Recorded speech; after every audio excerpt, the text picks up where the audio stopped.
Ce soir, je vous raconte une histoire basée sur des faits réels. Oui, des faits qui se sont produits en 1518 en Alsace. Je vais vous parler d'une danse tragique, terrifiante, sanglante, mortelle, la danse de Saint-Guy.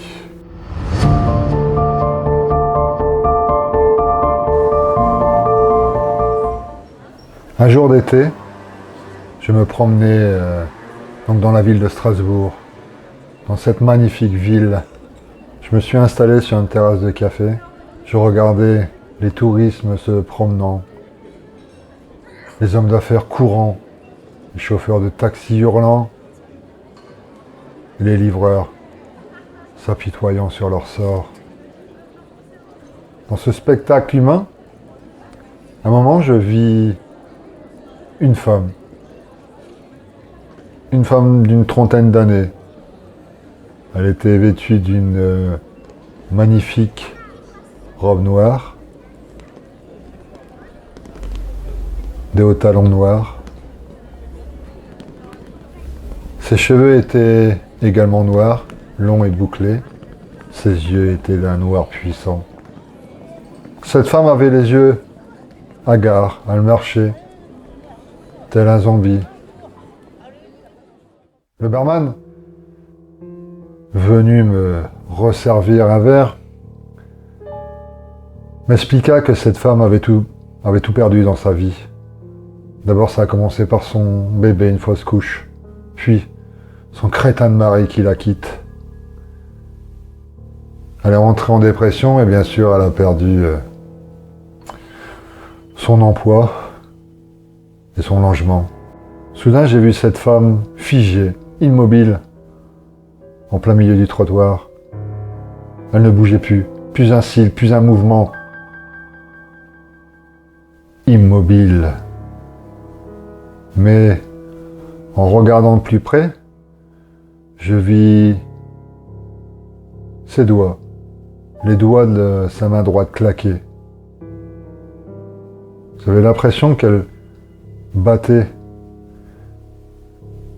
le rythme d'une musique, comme une petite musique, vous savez, qu'on a dans le crâne et qui ne nous quitte plus.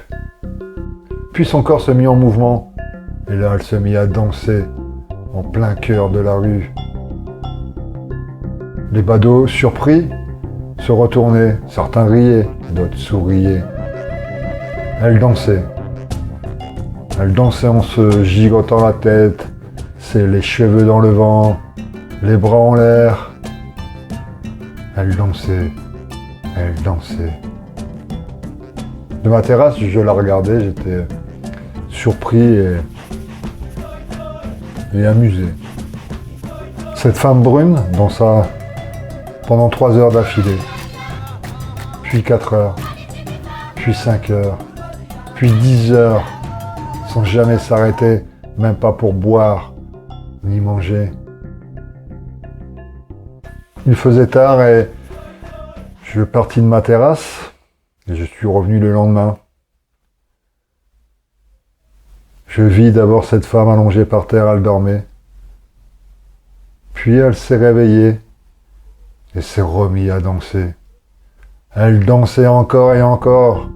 Cela a duré une journée supplémentaire, puis 2 jours, puis 10 jours, puis 15 jours.